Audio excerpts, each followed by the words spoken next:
بسم الله الرحمن الرحيم. إلهي إلهي إلهي وخلاقي إلهي إلهي إلهي وخلاقي إلهي وخلاقي وحرزي وموئلي إليك لدى الإعسان واليسر أفزع إلهي لئن جلت وجمت داخل کردن خوشی در قلب یک مسلمان بزرگترین دستاورد عید است که این نعمت نصیب تعداد کم میشه.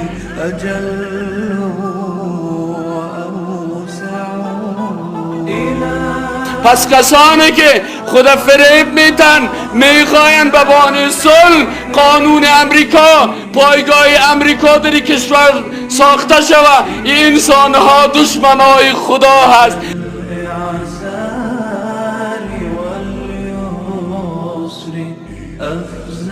الله میگه مشرکین نجس است، در روز عید نجاست ها را در خانه چالان نکو برادر مسلمان.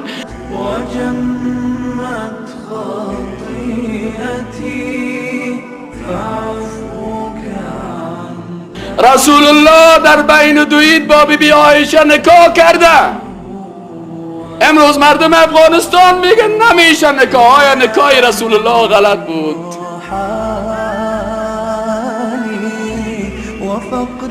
بسم الله الرحمن الرحیم.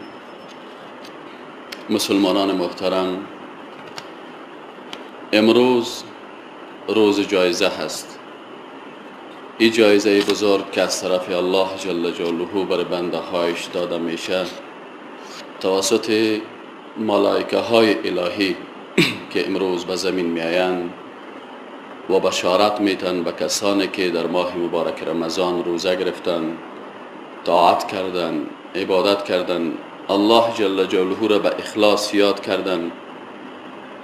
بر از اینا بشارت میده که خوشا به حالتان. ماه مبارک رمضان با خوشی به نزد پروردگار میره.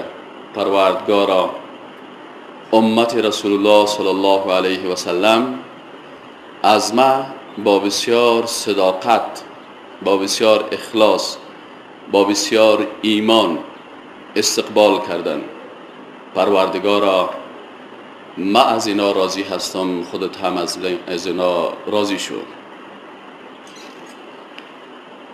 قرآن عظیم شان هم به بارگاه پروردگار شفاعت میکند. الها در این ماهی که همه مرا استقبال کردن، ختم های قرآن بود، محافل ترجمه و تفسیر قرآن بود. این مردم با ایمان قرآن میخواندن، به معنایش گوش دادن، به او عمل میکردن، واقعا مرا استقبال کردن. الهی خودت از اینا راضی شو. و رسول گرامی اسلام صلی الله علیه و سلم وقتی که رمضان و وقتی که قرآن عظیم شان و وقتی شبهای قدر از اینا اظهار رضایت میکنه، رسول گرامی اسلام صلی الله علیه و سلم به امت خود افتخار میکنه. برادران محترم، ماه مبارک رمضان ماه پاکی ها بود. اول انسان مسلمان در ماه مبارک رمضان توانست که عقیده خود آنقدر پاک و صاف بگردانه، آنقدر عقیده مسلمان 100% به الله جل جلاله آراسته و راسخ شده که در روزهای گرم ماه مبارک رمضان این مسلمان یکتا پرست این مؤمن خداشناس با وجود از اینکه احساس بسیار تشنگی میکرد و هیچ کسی در بالای از این قرار نداشت، احساس گرسنگی میکرد و غذا در خانهش آماده بود، هیچ کسی هم او را نمیدید بغیر از رب ذوالجلال. این انسان با داشتن عقیده 100% که ذاتی که مرا مراقبت میکنه الله جل جلاله است، بناهن از خوردن، نوشیدن، شهوات و ملذات خدا نگاه کرد و به این شکل عقیده خدا پاک، صاف، خالی از ریا و 100% عقیده خالص گشتند. انسان مؤمن در ماه مبارک رمضان ولو کسی برش دشنام میداد و یا امرایش می جنگید، با آن هم در مقابلش با اخلاق نیکو می گفت که من روزدار هستم. با گفتن این کلمات اخلاق خدا از تمام رذایل اخلاقی به فضایل اخلاقی برگردانید و واقعا ماه مبارک رمضان کورسی بود برای تربیه نفس برسیدن به مدارج عالی اخلاقی اسلامی. انسان مسلمان در ماه مبارک رمضان رابطه های خود را با تمام گناه ها، با تمام بدی ها، با تمام زشتی ها قطع کرده، روز با دهان پاک، دهانی که بوی متعفن از او که در ظاهر متعفن و ناخوشایند بود ولی در نزد رب ذوالجلال این بوی از بوی مشک عنبر به نزد پروردگار بهتر بود، دهان خود آراسته ساخت. روزه می گرفت، نفل می خواند، در نمازهای جماعت اشتراک می کرد و شب با قیام و صلات و ختم و تراویح رضایت الله جل جلاله را حاصل می کرد. این مسلمان هر روز چیز جدیدی از قرآن می آموخت و هر روز در حلقه از حلقات درس قرآن اشتراک می کرد و به این شکل توانست که با جلایش و زیبایی قرآن قلب خدا پر نور، پر جلایش و مملو از ایمان و توحید بگرداند. انسان مسلمان توانست در ماه مبارک رمضان که خدا به مدارج عالی انسانی برسانه، انسان موحد، انسان با اخلاق، انسان با معنویت و انسان با فهم تمامی ارزش‌های عالی انسانی. این انسان مؤمن هم پاکی معنوی حاصل نمود و هم پاکی مادی. اکنون برادران مؤمن از خود بپرسیم که روزه کی واقعا قبول شده است و آیا روزی که ما گرفتیم روزه مقبول است؟ طبعا قبولیت روزه علاماتی دارد، زیرا رب ذوالجلال بر ما در قرآن عظیم الشان خبر داده که روزه، مدرسه، مکتب، پوهنتون و یا کورسی از کورس‌های تقواست.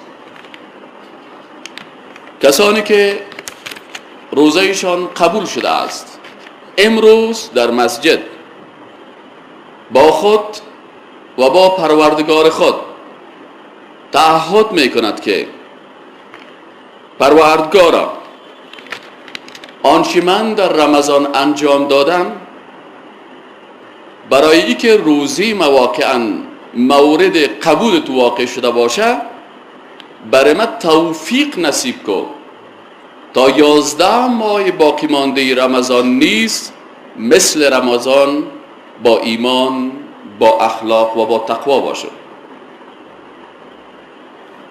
کسانی که روزشان قبول شده است توفیق استمرار و دوام دادن اعمال صالحه در 11 ماه دیگی بغیر از رمضان نیز برشان حاصل شده است.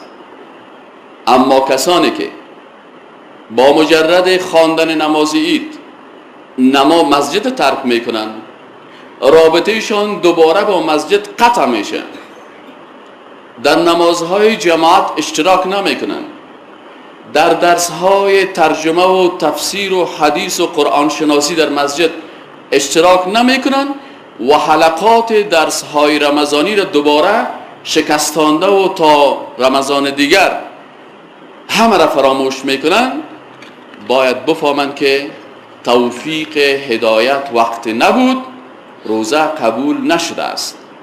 از خود بپرسیم آیا تصمیم داریم که بعد از رمضان 11 ماه دیگه به می شکلی که در نماز خفتن در ماه مبارک رمضان مسجد ما پر از ما بود، در نمازهای شام صفحه ها کلش مملو از نمازخانه بود، اگر عین شکل تصمیم داریم و در قلب با پروردگار خود تعهد میکنیم، بفهمیم که روزه ما قبول شده و توفیق الهی نصیب ما شده، توبه ما قبول شده، عبادت ما قبول شده، عذر و گریه هایی که کردیم قبول شده است. اما اگر قطع رابطه صورت گرفت، بفهمیم که روزه قبول نشده است، اشتراک در ختم ها دروغین بوده است، گریه های موقتی بی ارزش بوده است. زیرا آنچه در رمضان میکنه انسان موجب تقوا میشه. لعلکم تتقون در شخصیت این انسان در 11 ماه دیگر حقیقتا تمثیل میشه. هر کس از خود بپرسه آیا روزه من مقبول است؟ اگر مقبول است به چی اندازه متعهد است؟ اگر 40% متعهد است 40% قبول شده.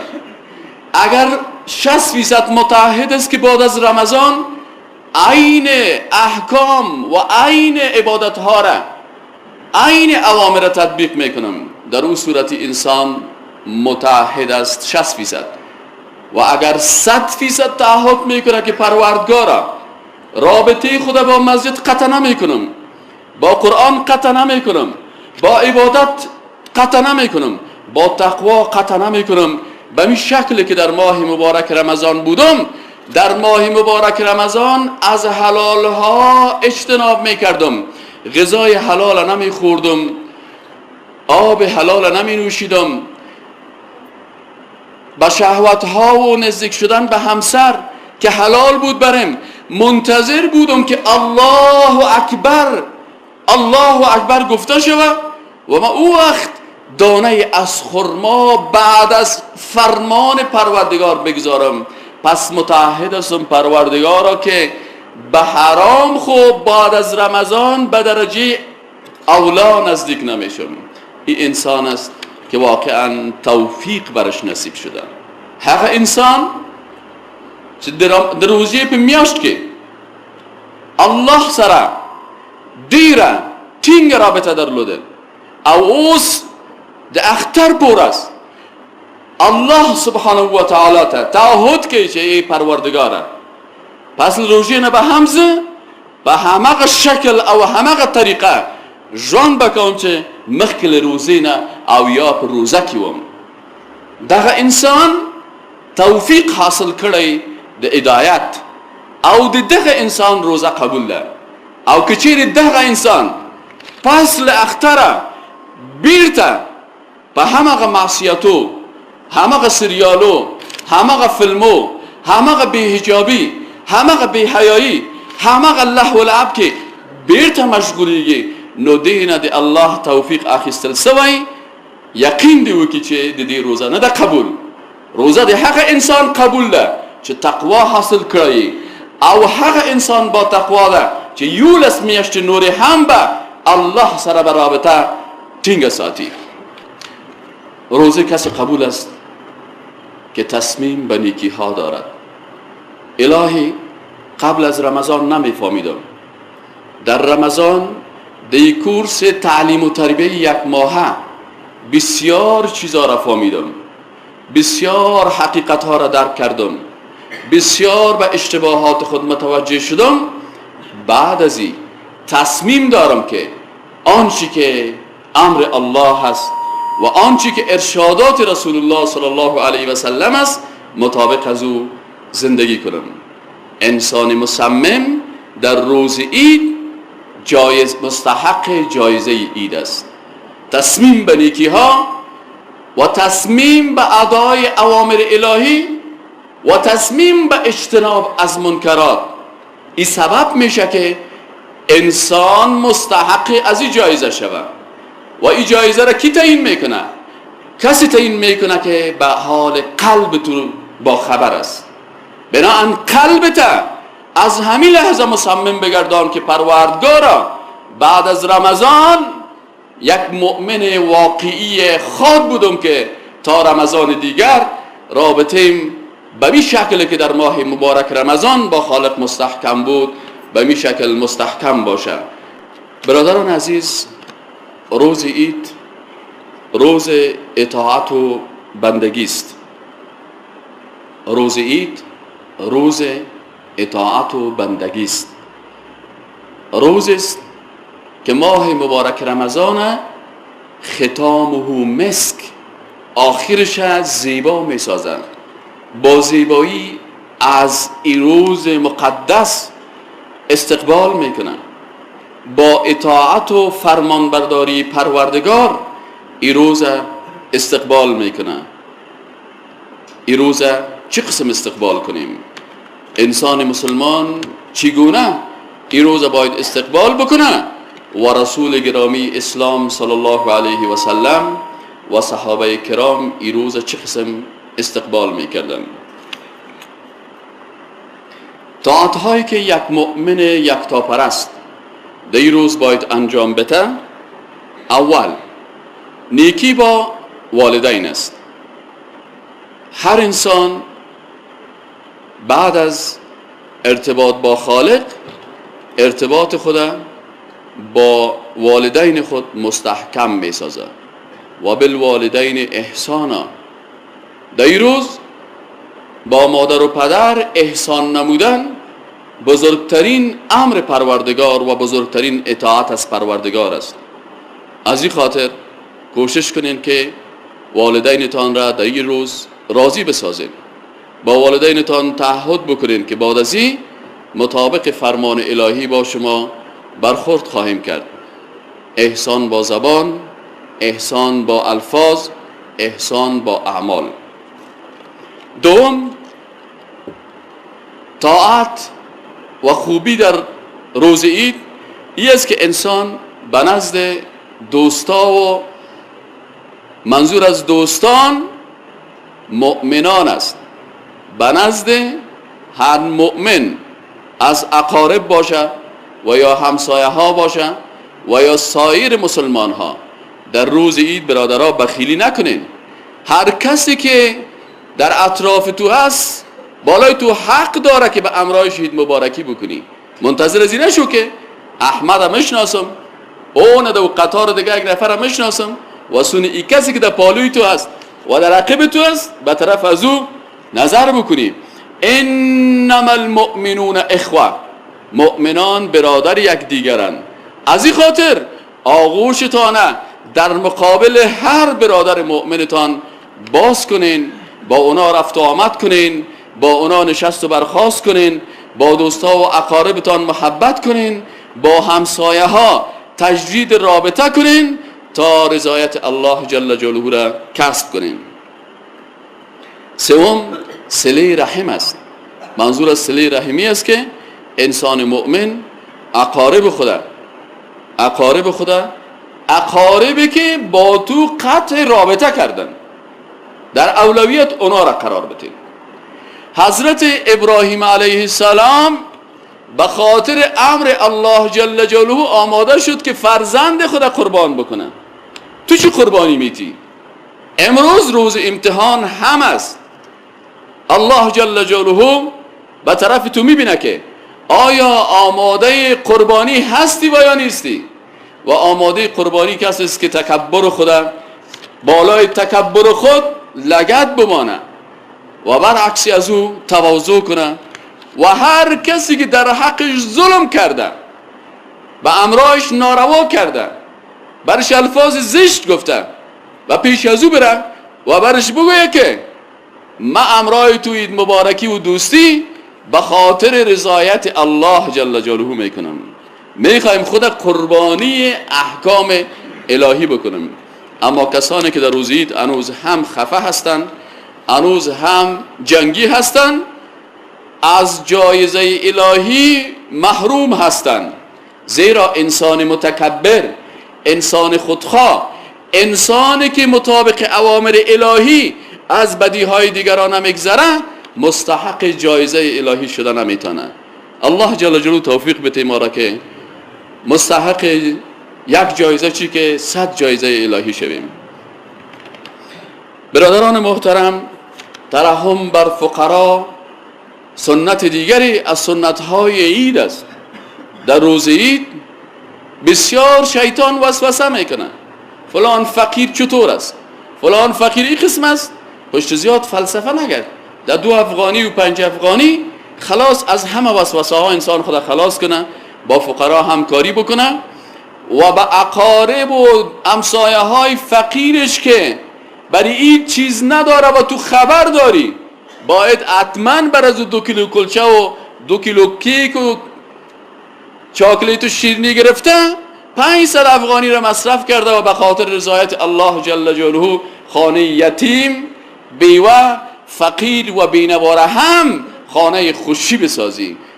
داخل کردن خوشی در قلب یک مسلمان بزرگترین دستاورد عید است که این نعمت نصیب تعداد کم میشه و الله جل جلاله ما را توفیق نصیب بکنه که این جایزه را هم حاصل بکنیم.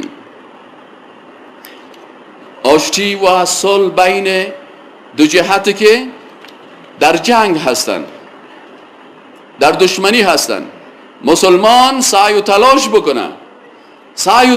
بکنه که در این روز بین 2 برادرش که با هم خفه هستند سفیر صلح شوه و اونا را بگویم من سفیر عید هستم، سفیر رب ذوالجلال هستم، خلیفه الله در روی زمین هستم. بین از این 2 نفر دوستی کنه، بین از این 2 نفر دوباره آشتی کنه، برش بگویه برادر عزیز بتی دستتا بیا که خانه فلانی نفر بریم، سون روی از او سیل نکو، سون گپایش فکر نکو، سون چیریش فکر نکو، لحظاتی که با امرای تو دشنام داد تر او را هم از یاد ببر، فقط به خاطر رضایت الله جل جلاله بیا میریم دروازهش تق تق میکنیم و برش میگیم که السلام علیکم و رحمت الله. انسانی که بین 2 مسلمان صلح ایجاد میکنه او هست انسانی که مستحق جایزه شده. و یا صلح بین 2 برادری که در 2 جبهه می جنگن، نه ای که ما فریب بتیم، دروغ بگوییم، فرمانهای امریکا را بگوییم این را ما قبول داریم، برنامه های غرب قبول داریم، ما میخواهیم که با برادر مسلمان به شرط صلح بکنیم که تو بیایی مثل ما وارد غلام امریکا شوی، بیایی به برنامه های امریکا تسلیم شوی، بیایی به برنامه های دشمنای اسلام تسلیم شوی. این انسان ها باید بفهمن که اینا دروغ میگن. وقت انسان حقیقتا از صلح صحبت میکنه که حق برادر مسلمان خود ادا بکنه، حق استقلال ای وطن ادا بکنه، حق قرآن در این کشور ادا بکنه، بیرق لا اله الا الله را در اینجا بلند بکنه و بگویم ما به این شرط صلح میکنیم که در اینجا بیرق لا اله الا الله بلند شود، در اینجا پای خارجی نباشه،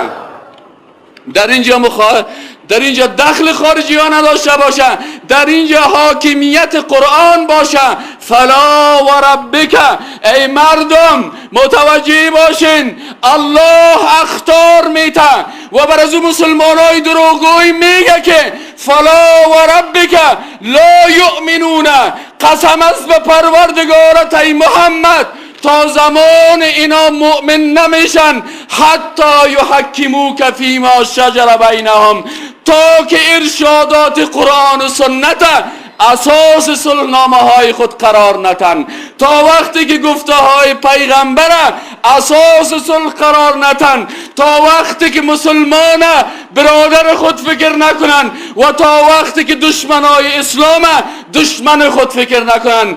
پس کسانی که خود فریب میتن میخواین به بهانه صلح قانون امریکا، پایگاه امریکا در کشور ساخته شود، این انسانها دشمنای خدا هست، از جایزه عید محروم هستند. رمضان بر از اینا رحمت نیست، غضب خداست. قرآن غضب خداست، دین لعنت خدا سر از این انسانها. الله جل جلاله ما را از این انسانهای منافق نگاه بکنه پروردگار متعال. در روز عید برادر محترم یاد الله جل جلاله را باید. یاد الله چی است؟ یاد الله این نیست که ما فقط تسبیح پرتیم سبحان الله سبحان الله بگیم. اذا ذکر الله وجلت قلوبهم. مؤمن حقیقی کسی است که وقتی که در روز عید، در روزهای دیگر در مقابل گناه قرار میگیره و الله به یادش میآید، وجلت قلوبهم، دلش لرزه میشه و فوراً تلویزیونی که در اونجا خواندن‌ها و رقص هاست در بین از اون مشرکین است، اون دو نجس است. انما المشرکون نجسان. الله میگه مشرکین نجس است. در روز عید نجاست ها را در خانه چالان نکو برادر مسلمان. اون دوها را نمان که برنامه های هندویسم در خانه تو چالان بکنن، با عوضش از سیدی های اسلامی استفاده بکن، از کست های اسلامی استفاده بکن، از رفت و آمد اسلامی استفاده بکن، از دوستی و محبت اسلامی استفاده بکن. هشتمین کسی که مستحق جایزه میشه کسی است که از معصیت ها در روز عید خدا نگاه میکنه. برادرای عزیز متوجه باشین که شیطان یک ماه بسته بود. شیطان های جنی، اگرچه شیطان های انسانی واز بودن، تلویزیون هایی که مردم به فسق و فجایع دعوت میکردن در رمضان هم کارهای شیطانی خدا کردن، لکن شیطان های جنی بسته بودن. در روز عید هر دو شیطان ها با هم دست داده و میخواه که دیوار، حصار، قلعه ایمانت را دوباره چپه کنن. با زلزله معصیت دوباره تعمیری را که در رمضان آباد کردی، تقوایی که حاصل کردی او را از بین ببرن و ای با معصیت ها میشه. برادرای عزیز کوشش کنیم که روز عید با عبادت خالق و دوری از معصیت تجلیل بکنیم. این معصیت ها چی است؟ این معصیت ها چی است که ما باید در روز عید از او اجتناب کنیم؟ اول برادر عزیز دو فرهنگ است، دو راه است، دو شیوه است. فرهنگ الهی، فرهنگ اسلامی، قانون الله، سنت رسول الله صلی الله علیه و سلم برای ما میگه که روز عید روز خوشی است. مسلمان روز خوشی است. الله میگه خوشی کن. فرهنگ جاهلیتی که در افغانستان قبل از اسلام مانده و تا امروز بر ضد الله و بر ضد امر الله، این فرهنگ همیشه تعقیب میشه. فرهنگ فاتیاگیری از در روز عید. الله میگه خوشی کن، دشمنای الله میگه فرهنگ پوچ جاهلیت میگه که در این روز فاتیاگیری کن، غم دوباره زنده کن. در خانه کسی که 4 ماه پیش کسش فوت کرده، غمش گم شده، او روز خانه از او را دوباره پر از غم بگردان. این فکر غیر اسلامی است. و کسایی که در روز عید میره خوب متیقن باشه، کسی که در روز عید در فاتیا میره فقط برادر کسی که دیروز فوت کرده باشه یا امروز فوت کنه او را نمیگیم، اما کسانی که 4 ماه پیش 6 ماه پیش این فوت کرده و امروز یک تعداد با لباسای نو، با لیشای دراز، با دستارها دروازه از رو تق تق میکنن و اونا منتظر خوشی هستن و اینا در خانه خوشی از اونا را غم میگردانن. روز عید ریز خوشی است را غم میگردانن. بفهمن این مردم ها که اینا ضد امر الله در حرکت هستن. از خدا بترسین. در روز عید فاتیاگیری نکنین. کسایی که 40 و 2 ماهش و 3 ماهش تیر شدن، از خدا بترسین، این روز غم نگردانین. و اگر در خانه کس میرین مردهش یاد نکنین، برین به این که روز عید است، روز خوشی است، خوشحالی بکنین، در قلب از اونا هم خوشی رو بیارین تا که الله از پیش ما خوشحال شود. الهی ما را توفیق بده که از این فرهنگ‌های جاهلیت خدا دور بسازیم.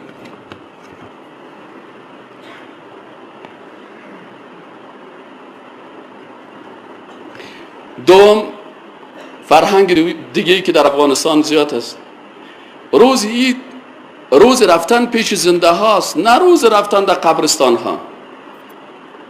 وقتی در قبرستان رفتی حتما اقاربی که اونجا دفن است به یادت میآید، خوشید به غم مبدل میشه و یا فکر میکنی درباره مرگ خود و در این روز در فکر مرگ میشی و گریه میکنی. الله جل جلاله میگه 2 روز روز خوشی تا نسو مسلمانان، روز خوشی روز غم نسازین. رفتن به قبرستان و به یاد آوردن مرگ خود در روزهای دیگه درست است، اما در این روز مناسب نیست که یک مسلمان روز خوشی را با خود روز غم بسازن. روزی که الله برای ما خوشی تعیین کرده، باید این روز خوشی بگیریم.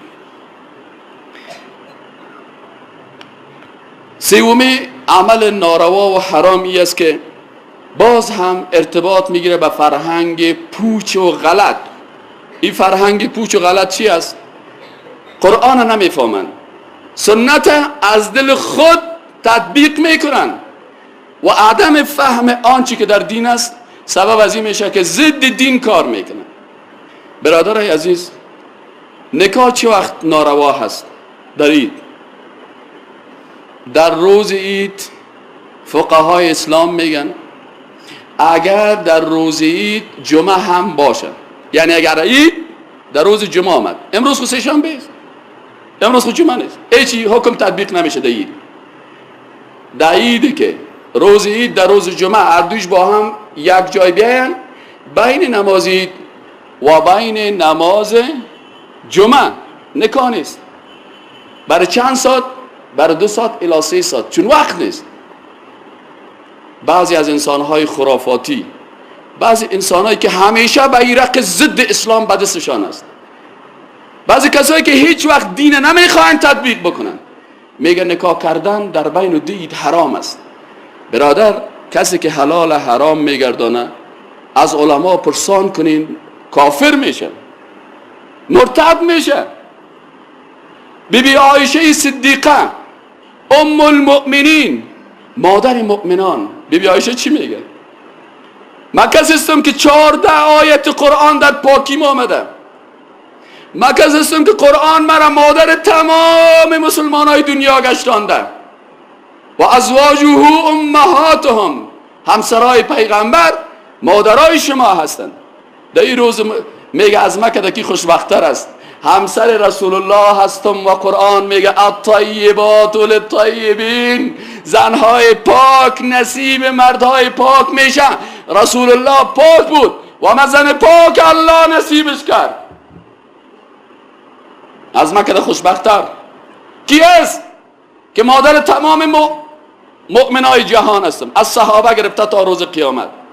از مکه کی خوشبخت است که همسر رسول الله هستم. از مکه کی خوشبخت‌تر است که به خاطر یک تهمت منافقین 14 آیت قرآن به پاکی من نازل شد. مکه زیستم. بیبی عایشه ام المؤمنین رضی الله عنها، حافظ قرآن، فقیه، به درجه فتوا که کبار صحابه مشکل می داشتن می آمدن از بیبی عایشه صدیقه رضی الله تعالی عنها پرسان میکنن. استاد پوانتون صحابه از این کده میگه از مکه کی خوشبخت‌تر است که ما در بین 2 عید ازدواج کردیم. رسول الله در بین 2 عید با بیبی عایشه نکاح کرده. امروز مردم افغانستان میگن نمیشه نکاح. آیا نکاح رسول الله غلط بود؟ آیا رسول الله سرش غم آمد؟ آیا از رسول الله که خوشبخت‌تر در دنیا هست؟ چیزی را که رسول الله خوشبختی میگفت امروز مردم در بین از اون نکاح نمیگن. از این خاطر این کسایی که کمر خود به دشمنی الله بستن، کمر خود به دشمنی رسول الله بستن، آنچه که رسول الله خوش داره اینا میگن این بد است، آنچه که رسول الله میگه حلال است یا میگه حرام است، باز این مردم هستن که با زنا مبتلا میشن، با گناه مبتلا میشن، در 25 و 27 نکاح میکنن، عروس هم میرن، داماد نمیتونه حوصله کنه، باز بر ما زنگ میزنه که صاحب پدر بدبخت ما بر من نکاح کرد این وقت و ما حوصله نکردم، روزه ما خوردم، روزه ما شکستاندم. گناهش به سر کیست؟ به سر همون کسی است که همین فرهنگ جاهلیت در این کشور رواج دادن. از بدیهای این برادرای عزیز بوسیدن روی است در وقت دست دادن و در وقت این مبارکی. بوسیدن روی یکی از رواجهای زشت است که از غیر مسلمان ها آمده. از این خاطر روی ماچی برای مسلمان ها نیست. این خارجی ها هستن زن و مرد میخیزن روی ما چکانی میکنن. این خارجی ها هستن که دو مرد بین هم روی ما چکانی میکنن. این اسلام نیست. از خدا بترسین. در روزی که میخوای جایزه بگیری پس جایزه تا در زمین میزنی که بشکنه. باید آدم احکام اسلام یک تطبیق بکنه. بدی دیگه که در روز عید از برادرای عزیز کسی باید اجتناب کنیم، اختلاط زنا با مردا هست. بسیاری کسا وقتی که عید شد برادر بچه کاکا، بچه ماما نامحرم است، ایور نامحرم است، بچه ایور نامحرم است، اقارب شوهر نامحرم است. از خدا بترسین از این اختلاطاتی که بین زنا و مردا در روز عید.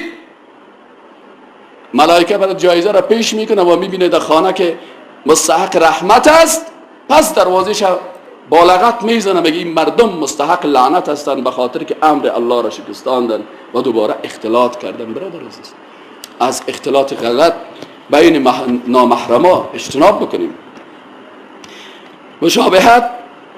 مشابهت زنا با مردا و مشابهت مردا با زنا موجب لعنت میشه. رسول الله صلی الله علیه و سلم چی میگه؟ لعن الله المتشبهین من الرجال بالنساء.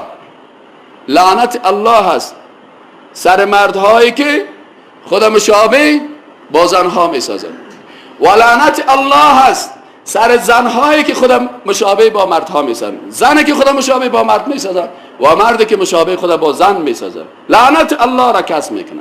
حالا کلگی میفهمه که لعنت در روی میایه، لعنت در موی میایه، لعنت در مشابهت ببخشید در موی میایه، مشابهت در روی میایه، مشابهت در لباس میایه. بعضی مردا هستن امیال در بین آرایشگاه مردانه خود دخترها آورد جور میکنن.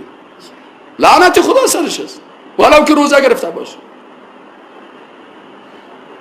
بعضی زنها از خود مشابه با مردها میسازن. این هم برادرای عزیز از این انسان اجتناب بکنن. مشابهت با غیر مسلمان ها از فرهنگ زشت دیگه است که این بسیار بد است. فرهنگ دیگه زشت مشابهت مسلمان ها با غیر مسلمان است. غیر مسلمان در روز عید خود لباس های قولچ می پوشه. زنای غیر مسلمان در روز عید سر خود برهنه میکنن. مردهای بی غیرت غیر مسلمان که ایمان نداره غیرت خو ایمان جلب میکنن. زنای خود برهنه، آستینای گاچ، سرلاج، سرخی سفید کردگی در بیرون میگردن. این فرهنگ غیر مسلمان ها هست که در عیدهای غیر مسلمان ها صورت میگیرن. مسلمان نباید در روز عید باید ناموس خود بهاد نته از پوشیدن لباس های اندوها، از استفاده کردن لباس های اندوها، از فرهنگ اندوها پرهیز کنن. هیچ اندو در روز عید خود لباس مسلمان ها را نمی پوشه.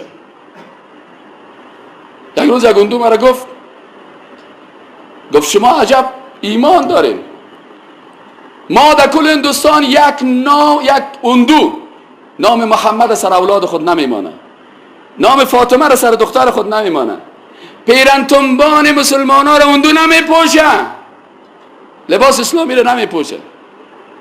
شما خیلی چه قسم عقیده دارین که نامتان نام اندو، لباستان لباس اندو؟ خالف المشرکین، رسول الله صلی الله علیه و آله گفته با مشرکین شما چی کنین؟ مخالفت کنین. حتی در ریش مسلمان ها ریش خود از سفید میگذاشته. پیغمبر یهودی ها هم ریش میمانند سفید خالص. رسول الله هم گفت تغییر بده ریشا را، خینه بکنین تا که چهرهت مشابه با چهره یهودی نباشه. خالف المشرکین. پس تو چطور لباس در روز عید که روز مقدس است؟ آیا روز مقدس با لباس مشرکین تجلیل شود؟ ببین که فاصله رحم از کجاست تا به کجا. دیگه از فرهنگ‌های زشت برادر اسراف و خود نشان دادن است. بسیاری کسا میری در خانهش میفهمه که من استاد بیچاره اگر زیاد بخورم به کدام نفر رفته بود در خانه کدام کس 20 دانه نان برش مانده بود، بازو گفته بود مرا چی فکر کردی؟ چطور فکر کردی؟ یک دانش پس ببر، یعنی 19 دانش بان. در روز عید برادر بعضی کسا میفهمه که این میمون مکامدی از یک چارک زیاد تربوز خورده نمیتونه، 3 سیره میره پیش روش کوت میکنه. به خاطر چی؟ خود نشان میده. اسراف، تکبر، خود نشان دادن. چی در لباس باشه؟ لباس ذلت میشه در روز قیامت. چی در غذا باشه؟ غذای ذلت در روز قیامت میشه. غذا میخوریم، کلچه میگیریم، خوشی میکنیم، لکن نه به اساس تکبر و اسراف و خودنمایی ها. برادر عزیز، زشتی دیگه که این روز مقدسه خفه میسازه از ما. تجلیل از روز عید با ساز و موسیقی هست. برادر روز مقدس از روز عید رسول الله صلی الله علیه و در مدینه منوره آمد، دید که مردم 2 روزه تجلیل میکنن. عید 2 روز بود که در عصر جاهلیتی را تجلیل میکردن. یکی روز عید نوروز بود، به نام عید نوروز میگفتن. عرب ها عید نیروز میگفتن، نیروز، و او را گرفته بودن از آتش پرستا. عید نوروز و عید دیگه به نام مهرجان بود که عربا مهرجان میگفتن. اصلا از دری به نام مهرگان گرفته شده بود در آغاز میزان و این در آغاز حمل. رسول الله صلی الله علیه و سلم به مدینه منوره آمد، گفت چی هستن؟ اما کسایی که قبل رسول الله صلی الله علیه و سلم قبول دارن چی میگن؟ کان لاهل المدینه فی الجاهلیه یومان من کل سنه. میگن در مکه نبود، در مدینه منوره، چون در مدینه منوره اهل ادیان زیاد آمده بودن. در مدینه منوره ادیان زیاد بود، در مکه مکرمه نبود. میگه مردم مدینه در جاهلیت 2 روز داشتن که در هر سال او را یلعبون فیهما، که در 2 روز اینا ساتری میکردن، خوشی میکردن، تجلیل میکردن، لباسای پاک میش پوشیدن. فلما قدم النبی صلی الله علیه و سلم، وقتی که نبی کریم صلی الله علیه و سلم آمد، قال، برشان گفت سعی کن این گپ رسول الله صلی الله علیه و سلم شروع میشه از اینجا.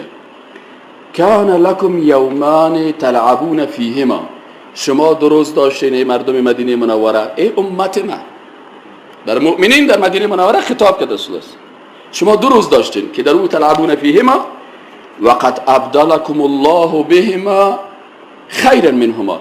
الله جل جلاله به عوض از این 2 روز این 2 روز تبدیل کرد. تبدیل چی معنی؟ نگفت که 2 روز هم باشه 2 روز دیگه شام باشه. ابدله، تبدیل کرد به عوض از این 2 روز. الله 2 روز بهتری را، یوم الفطر و یوم النحر. این 2 روز کدام روز عید مسلمان است؟ روز عید فطر که امروز است و روز عید قربان. دیگه مسلمان ها عید نداره. کل عیدای کریسمسش مربوط به فرهنگ نصرانی ها میشن، نیروزش مربوط به فرهنگ آتش پرستا میشن. این عیدای دیگه که مردم روز مادر و روز طفل و روز فلانی کشیدن، اون روز مادر رو به خاطر از این کشیدن که مادر خود از خانه میکشن میبرن در کمپیرخانه جای میتن، باز 1 سال او را دقیقش نیستن، باز در 366 روز سال باز 1 روز 1 دستگل میبره، باز میگه مادر جان مبارک باشه مادر جان، خلاص. اما مسلمان خب 24 ساعت روز مادر است. هر روز مادر ما پیش ماست، در خانه ماست، قدر داره. هر روز مادر است.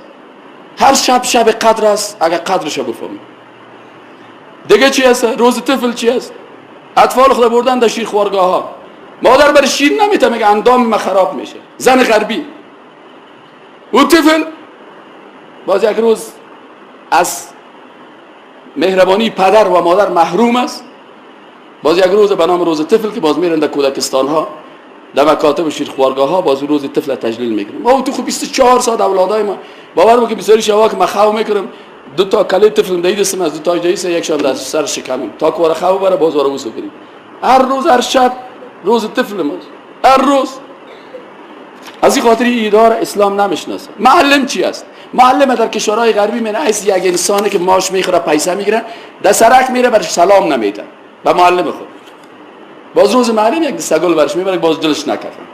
اما ما که معلمین و استادا هستیم باور بکن تو روز شده که در فروشگاه تیر شدیم از 100 متری یک نفر دویده می السلام علیکم استاد و علیکم السلام استاد 5 سال پیش من محصل شما در اقتصاد بودم شما را از دور دیدم دلم طاقت نکرد دویده آمدم فقط آمدم احترام میکنم و پس میرم.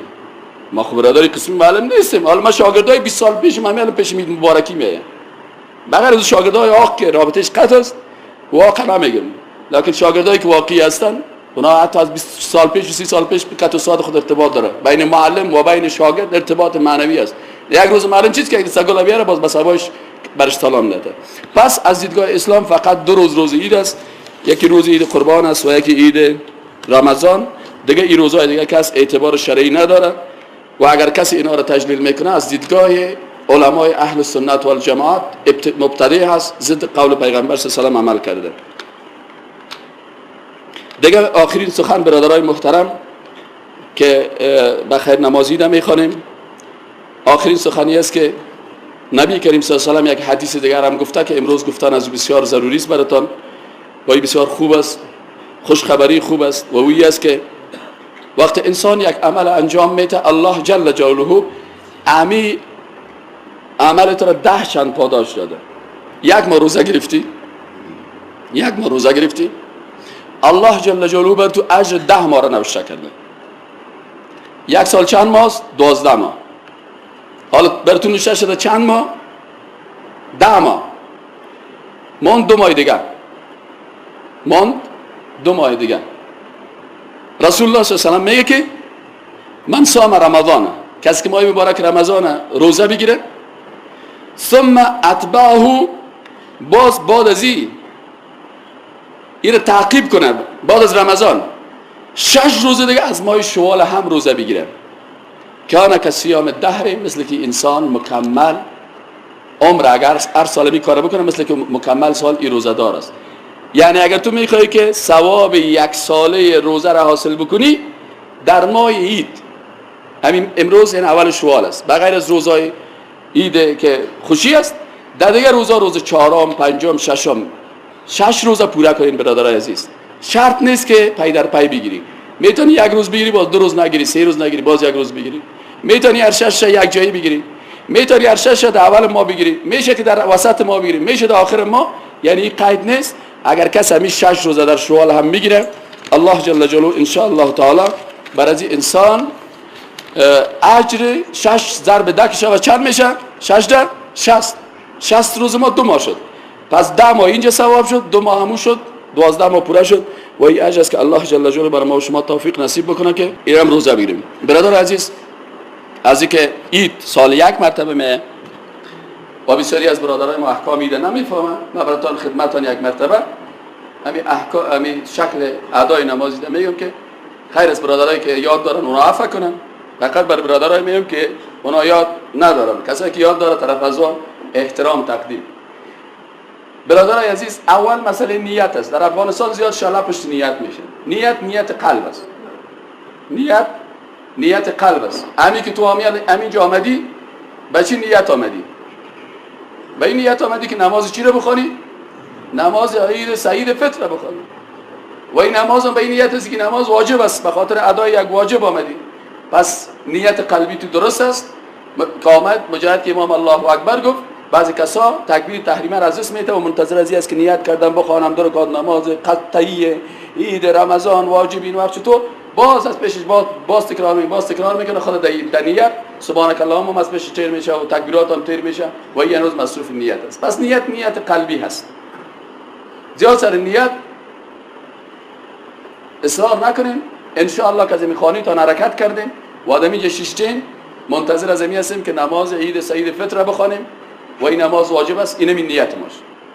دوم نقطه که ای از برادرای عزیز 2 رکعت است نمازی، مثل 2 رکعت دیگر نمازها خوانده میشه. اول امام الله اکبر میگه، دستای خود بسته میکنه، سبحانك اللهم کلگی میخوانیم. سبحانك اللهم و بحمدك و تبارک اسمك و تعالی جدك و لا اله غیرک. کوشش کنیم که معنای از این یاد داشته باشیم. باور بکنیم برادر، ما میل یک دخترک خرد مکدازو یک سیدی جور کردیم به معنی نماز. میتونی از زبان طفل یک نفر یاد بگیره، اعضای خانواده خود آدم یاد بده. معنای نماز باید یاد داشته باشیم. چطور یک طفل 6 ساله را من تانستم که سبحانك اللهم را یاد بگیره و یک نفر 30 سال 40 سال نماز بخونه معنای سبحانك اللهم یاد نداشته باشه. امکانات بسیار زیاد است. یک دانه سیدی را بگی در 2 روز معنای نماز یاد میگیری. سبحانك اللهم پاکیست را یا پروردگارا و بحمدک و حمد و ثنا و صفت از بر تو و تبارک اسمک و برکت اسنام تو و تعالی جدک و بسیار عالی است منزلت تو و لا اله غیرک. با قلب پر از خشوع سبحانك اللهم را میکنیم. بعد از امام 3 تکبیر میگه. تکبیر اول دست خود بالا میکنه الله اکبر، دست خود کشال میکنه، بسته نمیکنه. تکبیر دوم باز میگیم الله اکبر. تکبیر سوم باز میگیم الله اکبر، چون بعد از این دست بسته میشه. 3 تکبیر تا گفتی پس دست بسته میشه. الحمدلله، اعوذ بالله، بسم الله، الحمدلله. امروز سوره خوانده میشه. رکوع و سجده هست، مثل دیگه نمازهای 2 رکعتی دیگه کدام فرق نداره، فقط همین تکبیراتش فرق داره. دیگه کل چیز مثل نمازهای 2 رکعتی عادی است. در رکعت دوم فرق بین رکعت اول و دوم در چی است که در رکعت دوم تکبیرات آخر گفته میشه. اول بسم الله الرحمن الرحیم الحمدلله خوانده میشه، سوره خوانده میشه. بعد از اون چی میکنیم؟ باز تکبیر میگه الله اکبر، یک تکبیر شد. الله اکبر، تکبیر دوم شد. الله اکبر، تکبیر سوم شد. انال تکبیر چهارمی تکبیر رفتن بر رکوع هست. 3 تکبیرت خلاص شد. باز میگیم الله اکبر، بر رکوع میریم.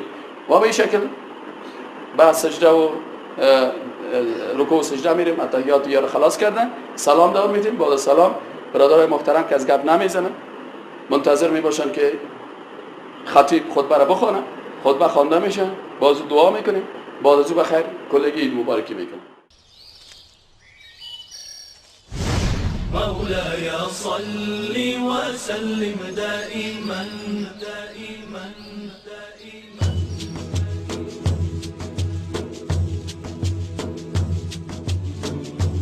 دائما دائما دائما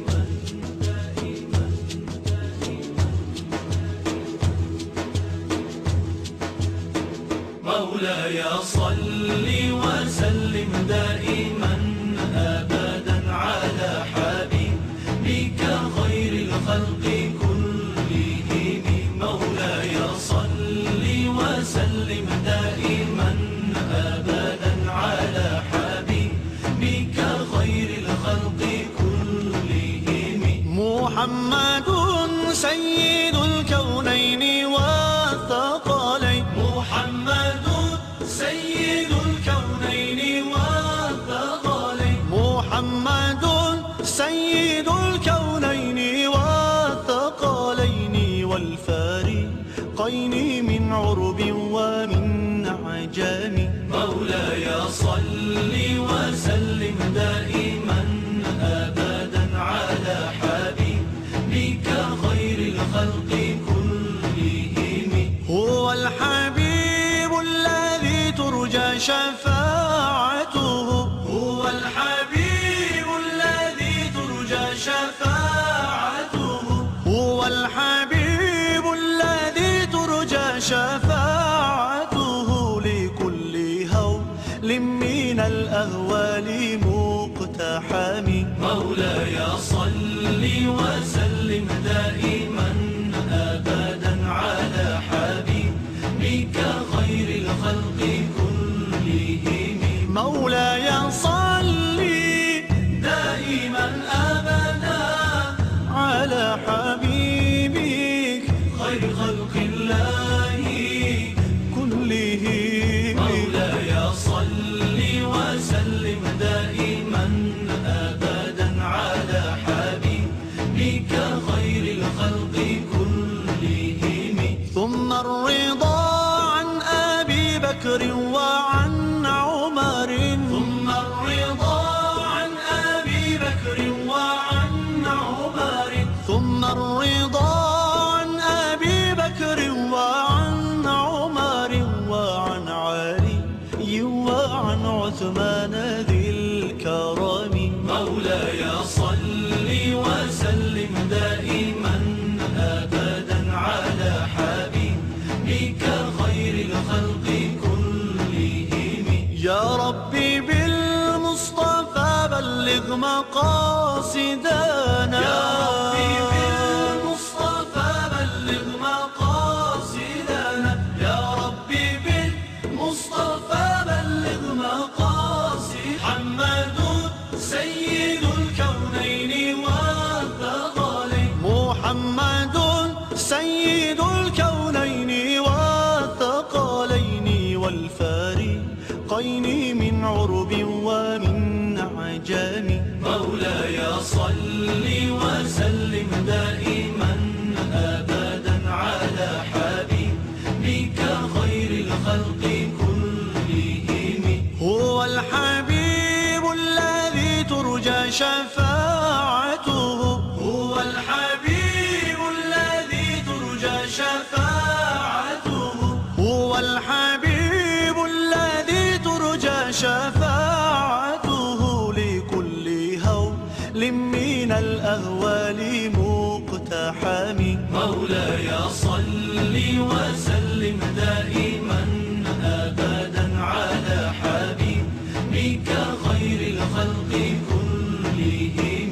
مولاي صل دائما أبدا على حبيبك خير خلق الله كلهم. مولاي صل وسلم دائما أبدا على حبيبك خير الخلق كلهم.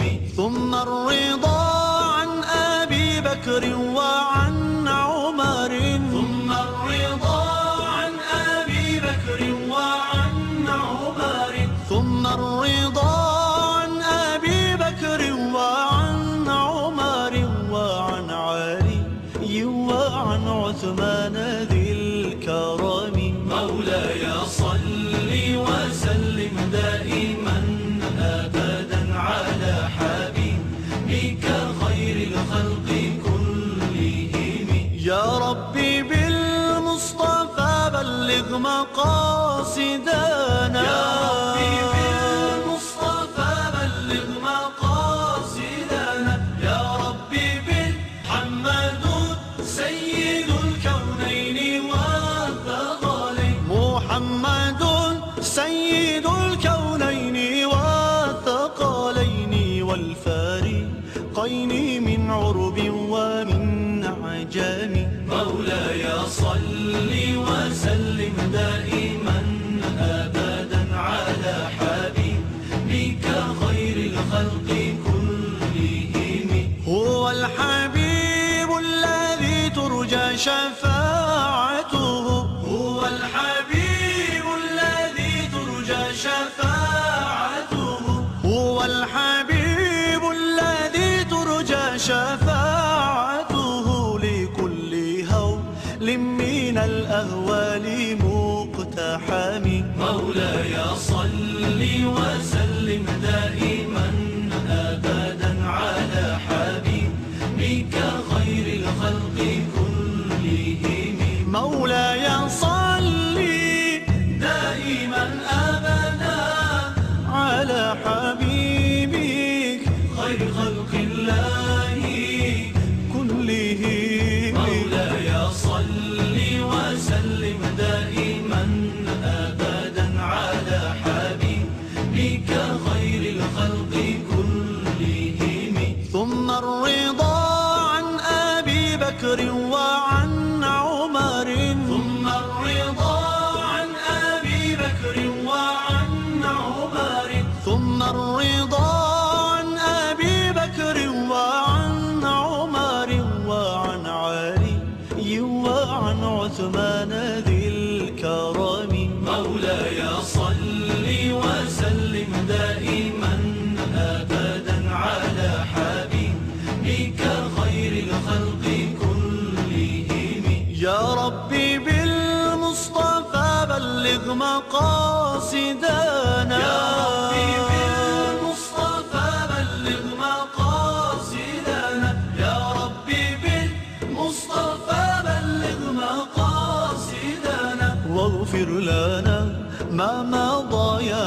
واسع الكرم مولاي صل وسلم على حبيبك